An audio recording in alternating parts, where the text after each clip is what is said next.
Bueno, pues somos una familia, somos 4 en la familia. Yo me llamo Juan Carlos, mi esposa Yoli, mi hija mayor Andrea y mi hija pequeña Ana. Soy Yolanda, soy la madre de esta familia y en los comienzos, pues la verdad, fueron un poco duros con Ana. Éramos una familia de 3, esperábamos con ilusión a Ana. Hola, soy Andrea, soy la mayor de las 2 hijas y tengo 23 años, ahora en poquito, y con mi hermana me saco 4 años y casi 6 meses, 4 o 6 meses.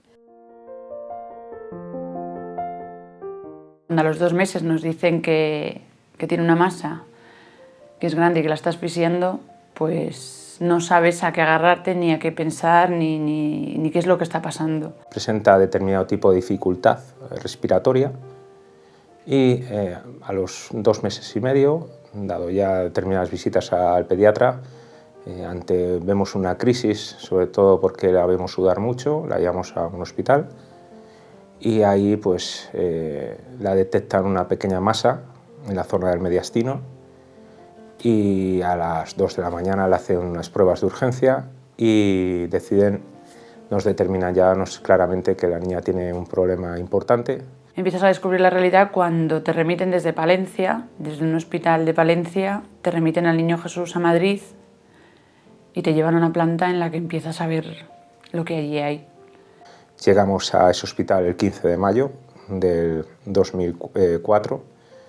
Cuando vemos en la sala en la que nos introducen, pues ya nos damos cuenta del problema que nos viene encima.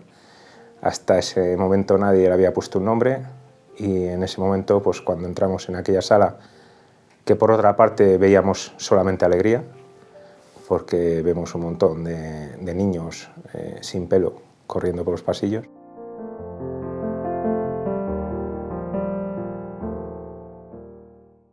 Nos dice que es un tumor que es muy tratable, que es muy quimiotratable, que responde muy bien a la medicación y que, bueno, dentro de la enfermedad que tiene, pues que van a empezar a trabajar con ella y que, bueno, pues tenemos que estar tranquilos. Lógicamente para nosotros se nos cae el mundo encima, por muchas palabras que nos dijeran. Me acuerdo que salimos destrozados de aquella sala de reunión y cuando llegamos a la habitación donde teníamos una madre que nos vio destrozados como padres, en aquel entonces nosotros éramos muy jóvenes. Nos dimos cuenta del sufrimiento que era en silencio. Nos dijo la madre, ¿pero qué os ha dicho? ¿Se va a morir? Y le dije, no se ha dicho nada. Y dice, ah, bueno, pues bien, a mí sí que me lo ha dicho. Se la opera porque es a lo único que tenemos opción, porque era muy pequeñita, tenía 2 meses y medio. En 15 días entra 2 veces en quirófano, se lo quitan y nos dicen que la recuperación en lactantes es del 100%, que no hay problemas, que no nos preocupemos.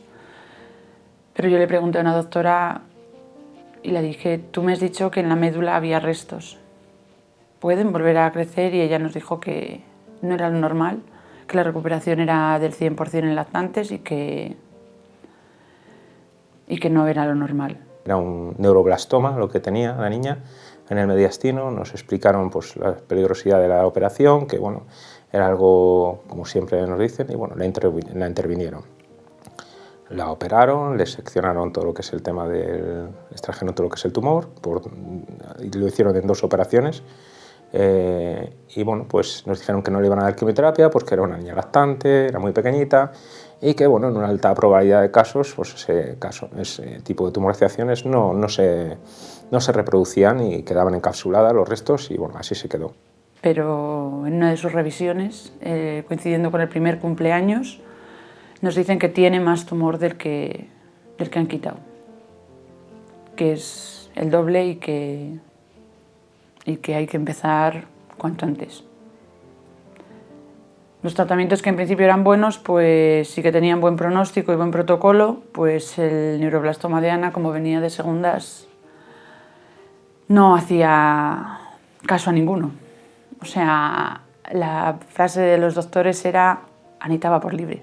Entonces, bueno, pues lógicamente a nosotros se nos volvió a caer el cielo encima y ahí empezaron el tratamiento con químicos, con quimioterapia, los cuales pues en un principio a nosotros nos habían dicho que era muy quimiotratable, pero eso no funcionaba.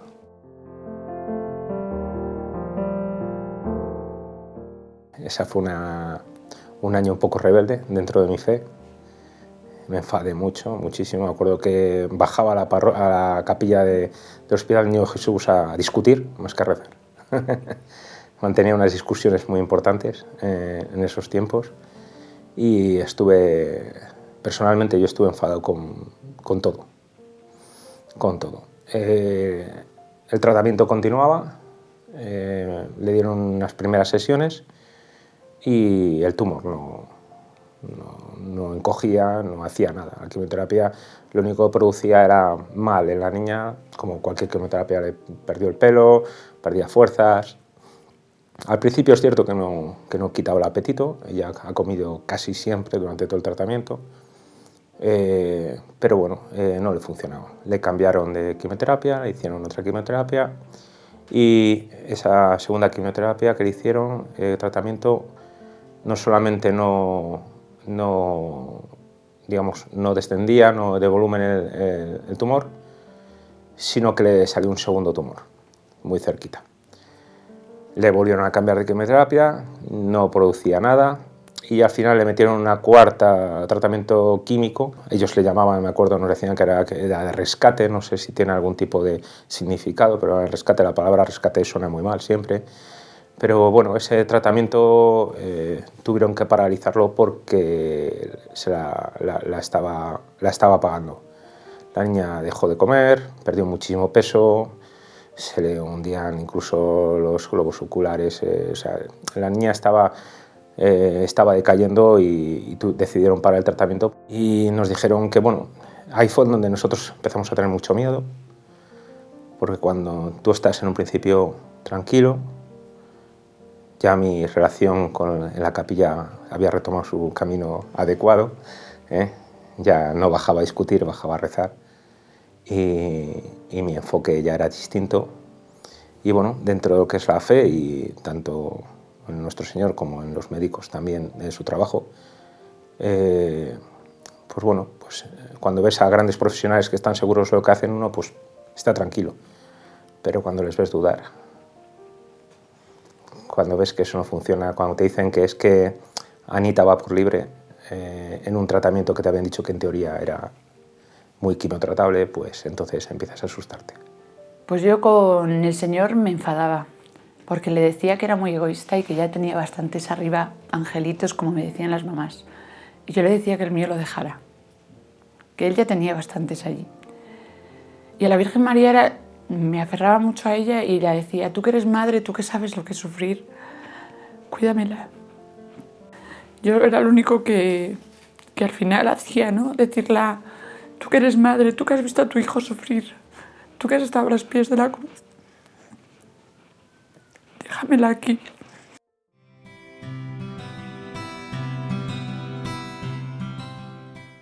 No nos daban en un principio una salida adecuada y lo veíamos muy mal. Me acuerdo que fue después de un día complicado, porque es difícil sentarse en una mesa haciéndote un seguro de los muertos, ¿no? Para tu hija. Hablé con el párroco y pensamos del pueblo donde vivíamos, que era Fuentes de Nava, y bueno, pues decidimos intentar ir a donde deberíamos ir, a Roma, a pedir ayuda. Al Papa recién nombrado, ¿no? Benedicto XVI, algo que fue muy complicado porque Ana estaba muy malita y tuvimos que luchar también con los médicos para que nos permitieran ir. Incluso pedimos una alta voluntaria para poder acceder porque eran todo complicaciones. Y ahí, en septiembre, me acuerdo del 2005, nos envalentonamos y cogimos a Ana y a Andrea también y nos fuimos para Roma a buscar lo que necesitábamos. Cuando llegamos a Roma, pues claro, nosotros pensábamos que iba a ser más sencillo, ¿no? Nos pusieron en un sitio bien privilegiado, pero en ningún momento cerca del Papa Benedicto. Y bueno, vimos que iba transcurriendo las horas y estuvimos hablando mi mujer y yo, y veíamos que nuestra intención de que le acogieran a la niña se iba. No podía ser, que estábamos, pero no íbamos a alcanzar lo que queríamos, que era la bendición. Entonces, bueno, pues hablando, como estábamos hablando, al lado nuestro había unas hermanas y nos preguntaron qué es lo que ocurría, se lo explicamos, y realmente en ese momento, por intercesión de ellas, hablaron con un hombre de seguridad y luego con un monseñor, y bueno, le explicamos toda la situación, y bueno, tras explicárselo, este hombre, la verdad es que se volcó y nos dijo: no os preocupéis, ahora cuando el Papa Benedicto termine de dar la audiencia, se dirigirá sobre las autoridades, y después, si se viene por aquí, no pasa nada porque arrimamos a la niña, y si se monta en el papamóvil, pues ya alguien de seguridad viene, sale uno de vosotros dos con la niña y ya se acercamos al papamóvil y así puede recibir la bendición. Y así fue como ocurrió. El Papa, otra vez mala suerte, no se vino hacia nosotros, sino que se montó en el coche. Entonces en ese momento pues salió mi mujer con la niña, cogieron a la niña, ella no se pudo acercar en un principio, se la supieron al Santo Padre y él la dio un besito en la frente, le hizo la señal de la cruz, y luego a mi mujer le dio un rosario. Y bueno, pues ese día realmente fue culminado con éxito, ¿no?, todo lo que habíamos intentado, y la verdad es que el retorno a España fue con unas ilusiones tremendas. Que como creyentes tenemos más cerca es el Papa. Y el Papa está en Roma, entonces nos fuimos a Roma, pero es que donde hubiera estado hubiéramos ido, porque es que era lo único que ya nos quedaba. O sea, le habíamos encomendado a tantos santos, teníamos a tanta familia, a tantos amigos, a tanta gente rezando por ella y ofreciéndola, que ya lo único que nos quedaba era ir a las puertas del cielo a pedir ayuda. Entonces, el ir a Roma fue como un ya está hecho. Ya el Papa la ha bendecido, ya nada malo nos puede pasar. Además fue un día, cuando nos levantamos el día de la audiencia, fue un día de nervios, de que hay que llegar, hay que ponernos cerca, nos la tiene que tocar el Santo Padre. Y era durante la audiencia todos los nervios de si el Papa se iría a un lado, se vendría al lado nuestro. Y cuando la cogió era como una sensación de paz, de tranquilidad, de ya lo hemos hecho. Ya nos podemos venir a España con la tranquilidad de que ya está hecho.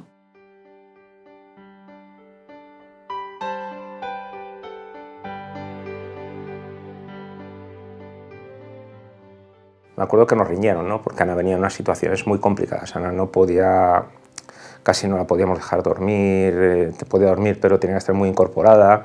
Entonces la verdad es que fue una locura, que bendita locura, ¿no?, después. Pero bueno, nos riñeron, y me acuerdo que uno de los doctores, los oncólogos, casi enfrentándose, me dijo: bueno, pues estaréis ya a gusto, ¿no?, con lo que habéis hecho. Ahora ya, como habéis ido a Roma, ya lo habéis hecho todo. Digo, no. Las palabras mías fueron las siguientes. Digo, yo a Roma ya he ido a pedir a quien tenía que pedir. Ahora lo único que espero es al que me haya pedido sea capaz de iluminarte a ti para que hagas bien tu trabajo. Eso es lo que tienes que hacer. Entonces, bueno, pues resulta que ya la decisión final fue intervenir a Ana. Ana, ya otro tipo de quimioterapia no era, digamos, la mejor solución, porque estaban viendo que la estaban mermando de fuerzas, y al fin y al cabo todo iba enfocado en una intervención quirúrgica, y si la mermaban de fuerzas era peligro para la operación. Entonces al final decidieron parar el tratamiento. Estuvo durante 60 días después de que volviéramos de Roma ingresada de forma continua, intentándola recuperar, para que encontrara fuerzas en la operación. El día de la operación, pues bueno, pues la operaron. Fue una operación más corta en un principio de la que pensábamos. Y bueno, pues la niña, después de la operación, los médicos dijeron que había salido bien, aunque ya nos habían dicho que era una zona ya operada, por lo cual el peligro de sangrado era más grande, que, bueno, que el tumor que habían quitado estaba muy agarrado porque era una zona ya operada. Entonces nos dijeron, coloquialmente diciendo, como que lo habían sacado casi a mordiscos, ¿no?, el tumor, porque que restos lógicamente habían quedado. Y bueno, pues la niña estuvo después toda la tarde muy apagada, no respondía a ningún tipo de estímulo, ni de broma, ni de nada. Y ya sobre las 11 de la noche nos sacaron de la UCI y Ana entró en lo que es un fallo multiorgánico. Me acuerdo que la metieron en quirófano con una tensión 3-4 prácticamente en parada. Y bueno, estuvo 4 horas de intervención de forma continua, más del doble que la operación que había tenido por la mañana. Lo único que se me pasa por mi mente esas 4 horas, y es que vamos, lo firmo donde sea, así fue la imagen del Papa con la niña en brazos, pensando que eso no había terminado, eso no podía terminar ahí, eso no podía ser en vano. Y durante 4 horas fue mi única imagen, esa. A las 4 horas, cuando la niña recuperó y reanimó, pues la sacaron ya del quirófano, salió pataleando, que eso era buena señal porque salía viva, ¿no? Y despierta y con fuerzas. Salía pataleando, la metieron en la UCI, lógicamente. La niña al día siguiente casi se ponía en pie para pedir comida. Eso no había pasado nunca en ninguna operación, que con tanta vitalidad se levantase así. Pues yo, cuando Ana entró en quirófano, yo estaba con ella en la UBI. Y ellos la estaban haciendo de todo, los doctores y las enfermeras. Y yo solo le decía, Ana, mamá está aquí, ábreme los ojitos. Y ella me los abría y los volvía a cerrar. Y entre medias les iban dando las tensiones. Y cuando preguntaron, ¿tensión? Y dijeron, 4-3. Y yo le dije, Ana, ábrele a mamá los ojitos. Y ella soltó el chupete. Entonces ya me sacaron de la UBI y se la llevaron a quirófano. Y a la puerta de quirófano estábamos los dos sentados. Yo pensaba en Benedicto, en que la habían bendecido en esa paz, y soy madre, como Nuestra Señora la Virgen María, y lo único que la decía, tú eres madre, tú sabes lo que es sufrir, tráela, cuídala. Y bueno, pues después de 4 horas infernales, pues la verdad es que aquí la tenemos luchando, y verla salir pataleando y luchando, pues fue un alivio, una alegría y una tranquilidad, porque decías, está aquí. Fue algo que aprendimos, el vivir el ahora. Entonces vivíamos el ahora, mañana vamos viendo, o dentro de un rato vamos viendo, pero ahora la veía salir bien, luchando, pataleando y diciendo, está aquí. Al día siguiente nos explicaron una circunstancia que es algo determinante, ¿no? Digamos que parece ser que la cirujana que intervino por la noche, que estaba de guardia por la mañana, que no estaba de servicio, había acudido a la operación de Ana de forma voluntaria. Había ido al hospital a recoger unas pruebas o temas de su trabajo, vio la operación de Ana y pidió voluntario asistir. Y gracias a que digamos, estuvo en esa operación por la noche cuando entró de guardia, supo, digamos, atajar el problema que tenía Ana de una forma directa. Nos dijeron los oncólogos que nos, digamos, resumieron toda la operación, que eso había sido determinante, ¿no?, para salvar la vida de Ana. Esa digamos, actuación, esa intervención. Mi pregunta es, ¿quién le dijo a esa señora, ¿no?, que por la mañana acudiera a la operación de Ana, ¿no?, porque ella no iba a eso. Digamos, está claro que ahí hubo alguien que le dijo a esa señora que tenía que acudir, que era primordial acudir. Ana, al poco tiempo, fueron días, pasó a planta y a muy poco tiempo después se fue para casa. La volvimos a ingresar, posteriormente se recuperó ya totalmente la operación para hacerle un nuevo tratamiento de quimioterapia, y todo aquello que no funcionaba empezó a funcionar de una forma espectacular y veloz. O sea, ya no que funcionara bueno, no, veloz.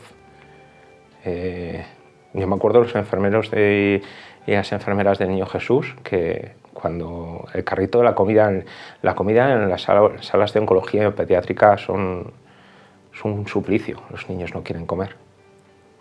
Ana chillaba desde su habitación pidiendo comida, chillaba y escuchaba el carrito de la comida y pegaba brincos en la cama. Los enfermeras venían a verlo porque es que era algo que no era normal. La alegría que tenían todos los niños, porque todos los niños eran enormes, pero Ana tenía una alegría especial. Y bueno, a día de hoy todavía la siguen recordando de esa alegría. Ahí terminó lo que es el tema, entre comillas terminó, porque fueron muchos años de tratamiento, de pruebas a día de hoy, ¿no? Seguimos con reconocimientos, con pequeños sustos también, pero seguimos con ello y con secuelas, lógicamente, de aquellas operaciones, pero digamos que esa faceta médica en sí terminó de ahí.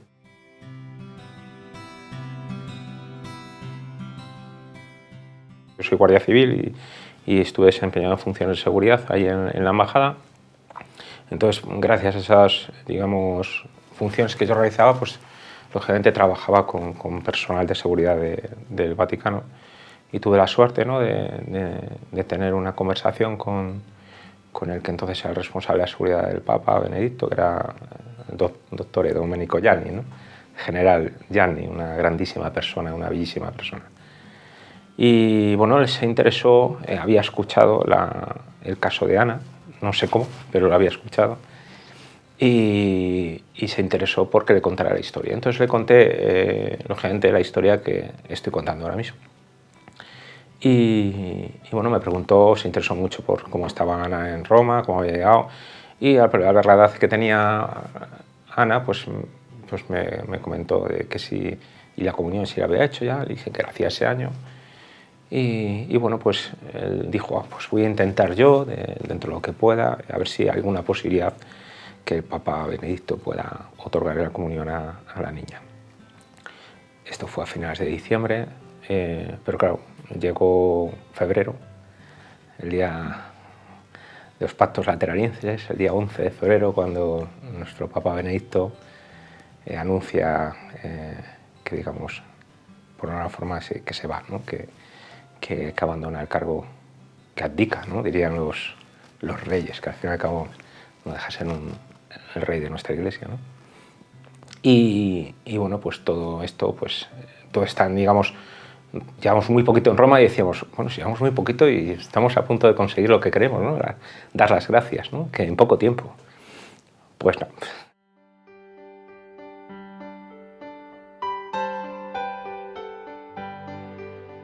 Yo iba a muchos eventos por el tema de mi trabajo y bueno, estaba cerca hasta cierto punto de lo que era tanto el Papa Benedicto como el Papa Francisco, y iba pasando el tiempo y esas posibilidades de gracias, ¿no?, de agradecimiento, de mostrar agradecimiento, se iban disipando.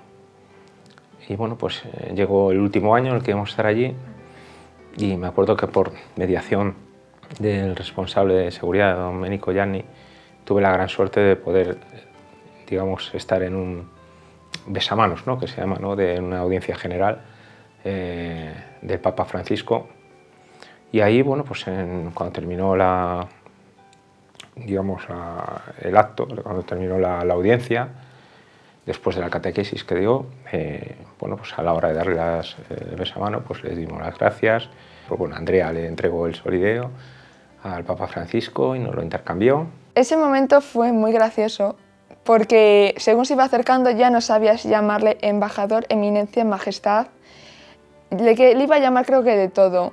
Y según vino me quedé así mirándole atontado y le digo, el solideo.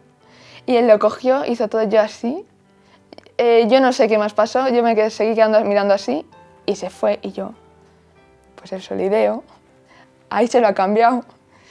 Y nada, luego pues sí, lo has hecho, pero tardas en procesarlo porque, no sé, es como algo, no es habitual tener ese acercamiento ni esa facilidad para hablar obviamente con el Papa. Entonces tardas un poquito en asumir lo que has hecho, lo que has vivido, pero es que es una pasada. Y Ana, pues, le preguntó que si podía darle 2 besos, y al cual el Papa Francisco, pues, gente accedió. Además, como hablamos el mismo idioma, pues entiende todo perfectamente bien. Y cuando le fue a dar los 2 besos, pues le dijo: este para ti por cuidarme y este para el Papa Benedicto por curarme. Entonces el Papa Francisco, me acuerdo que se sorprendió, ¿no?, de esas palabras que luego fueron eco dentro de lo que es los diarios vaticanos, ¿no? Yo me acuerdo el titular, ¿no?, que hablaban de due baci per due papi, ¿no? Decían 2 besos para 2 papas, un artículo bonito que hicieron. Y bueno, pues nos preguntó qué es lo que había ocurrido, y bueno, muy poquito tiempo, porque esto es muy rápido. Parece que se para el mundo, pero realmente luego uno lo analiza cuando ve el vídeo y dice: pues han sido 3 minutos solo. Pero se hace muy largo ahí. En 5 o 6 frases le expliqué lo que había ocurrido a Ana, y me acuerdo que le dijo a Ana: no te preocupes, que esta tarde, cuando esté paseando con el rosario con el Papa Benedicto, le daré tus 2 besos. Y bueno, un asistente del Papa en ese momento se quedó con nosotros, nos estuvo pidiendo datos, nos estuvo pidiendo un poco de ampliación de historia, y ahí quedó todo. Lógicamente nosotros estábamos ya viendo el final de nuestra época en Roma, ¿no? Ya entendíamos que dentro de, digamos, el retiro espiritual del Papa Benedicto era imposible acceder a él.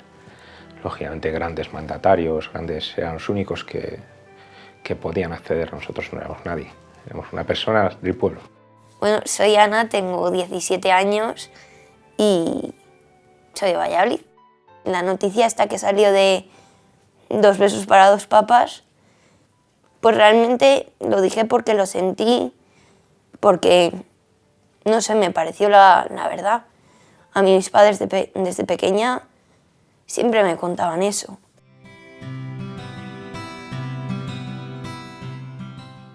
Por mediación de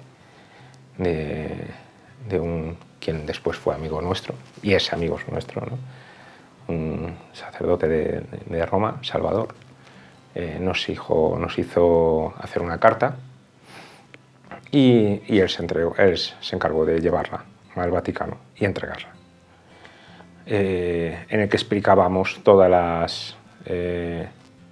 lo que nos había ocurrido.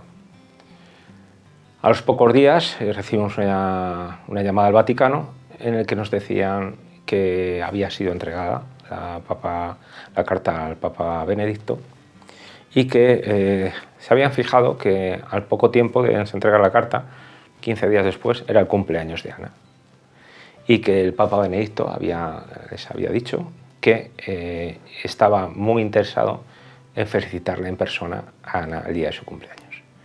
Entonces nos citaron al día de su cumpleaños, al cual acudimos, y eso fue un acto ya, bueno, nosotros estábamos lógicamente desbordados de alegría, ¿no?, porque era el sumum, ¿no?, digamos, un periodo que se había enfocado como un agradecimiento, al cual habíamos dado por perdido, al final se consigue, ¿no? Pues ahí nos vimos en los Jardines Vaticanos, después de que rezara el rosario.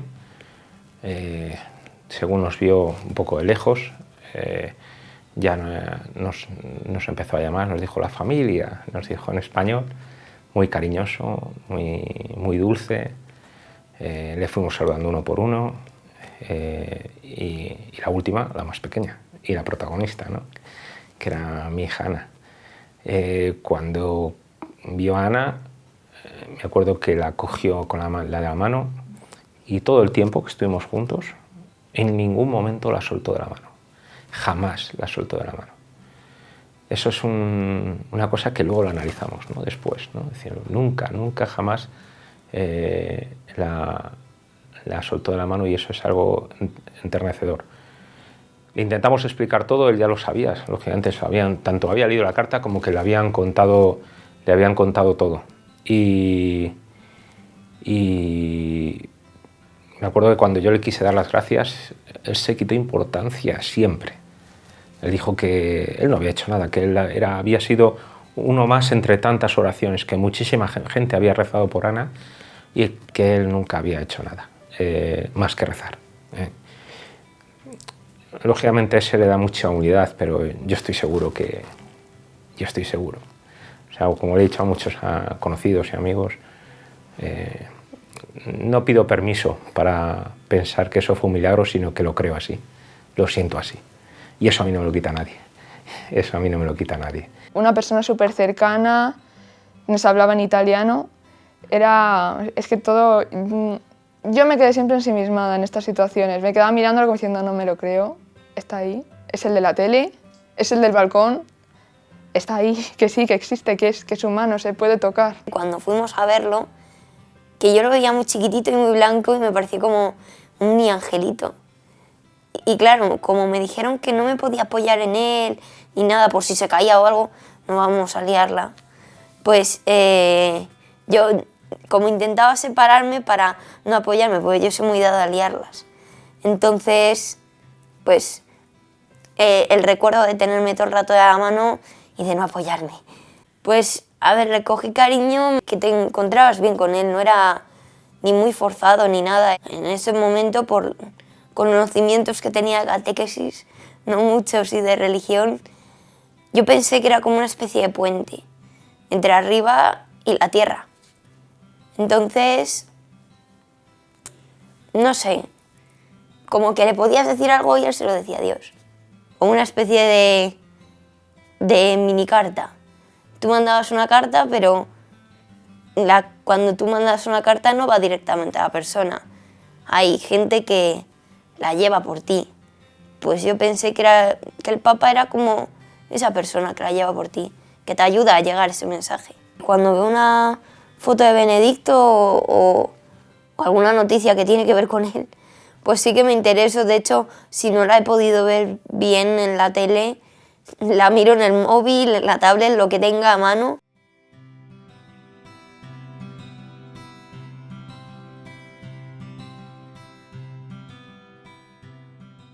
En la vida hay que saber decir gracias y perdón, ¿no?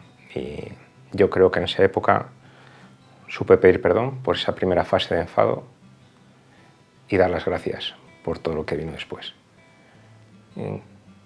¿Qué nos ha afectado a mí personalmente? Porque yo no puedo hablar en familia, ¿no? Cada uno tendría que pensar lo que ha afectado. A mí me hace, a raíz de toda esta experiencia, yo era un poquito más alocado, ¿no? Digamos, ¿no? Antes de toda esta experiencia que hemos contado. Yo era muchísimo más impulsivo y toda esta experiencia, tanto con la enfermedad, el sufrimiento, como con la fe, hasta cierto punto, que sigo siendo un poco lanzado, me hace reflexionar un poquito más en el día a día. Me hace ser más objetivo, pensar y saber que sin la fe no hay nada. Sin la fe no hay nada. Al fin y al cabo, por mucho que nos enfademos, al final volvemos al redil, ¿no? Al final volvemos a pensar, a reaccionar, a recapacitar y a pedir ayuda a quien nos la tiene que dar. Ha habido muchos compañeros que me dicen, o amigos que me dicen que yo hablo así porque mi hija está viva. Si no hubiera sido así, a lo mejor no tenía esa manera de pensar. A más de uno le he contestado lo siguiente. Mi hija enfermó cuando tenía 2 meses. Mi hija sigue cumpliendo años.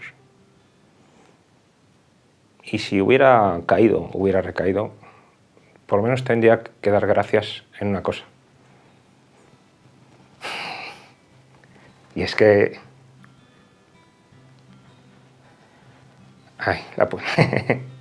pude escucharla decir papá, que si se lo llevaba al principio no lo hubiera escuchado. Y aunque sea por eso, hay que dar gracias.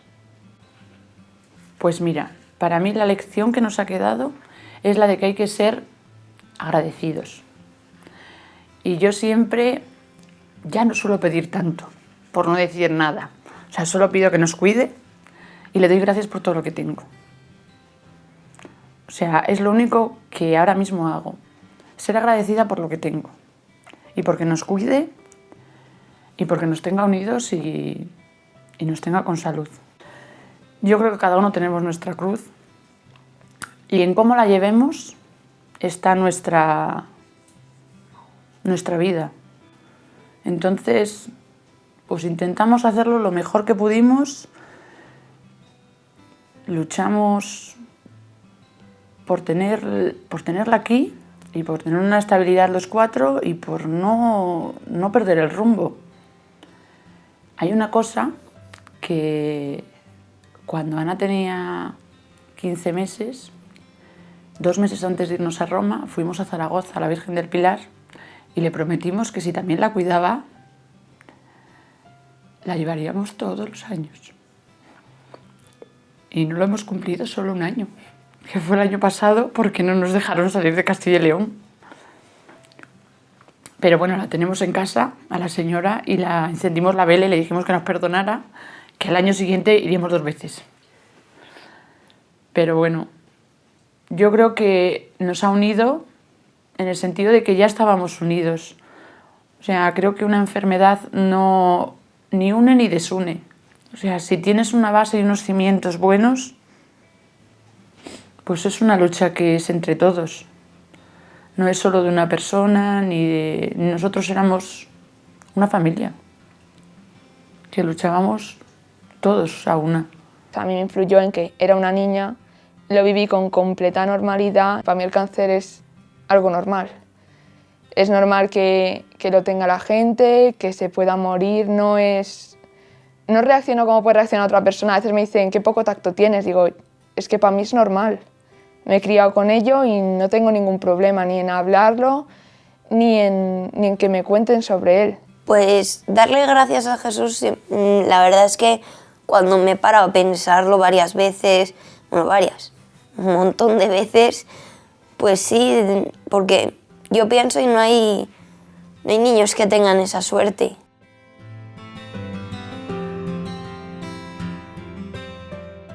Cuando fuimos a ver a Benedicto, pues Benedicto a mí me regaló esta moneda que fue cuando vino a España y bueno, pues las estuvo dando y a mí me regaló una, también con unas postales, este mini rosario que a mí de pequeña me hacía mucha gracia y lo usaba para jugar, porque no entendía hasta dónde era su importancia.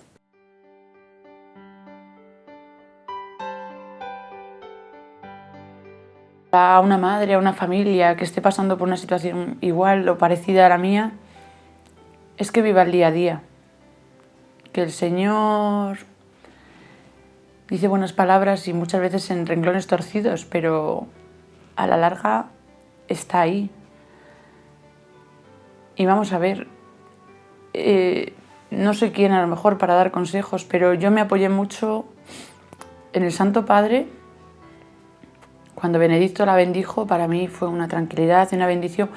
Creo que no todo el mundo puede a lo mejor tener esa paz, pero yo le pedía y lo único que le decía era, dame fuerza para lo que me estás dando. Y a la madre, a la Virgen María, le decía, tú eres madre, tú sabes lo que es sufrir, tú cuídala. Igual que cuidabas a tu hijo, cuida la mía. Entonces, dar consejo tampoco sé qué es lo que más le puede aliviar a una persona, pero el estar en paz con uno y sobre todo con el Señor, sabiendo que le tienes de tu lado, es la mayor gratificación que puede haber para un cristiano. Que no piensen tanto en lo que tienen y que no se sientan mal por lo que tienen, porque hay mucha gente que después de esto, las secuelas que tienen empiezan ¿por qué yo? ¿Por qué yo? ¿Por qué yo?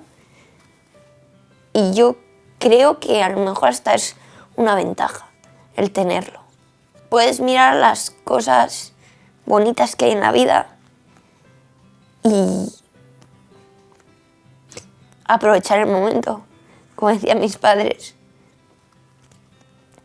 Te das cuenta de lo importante que es la vida y no la desperdicias.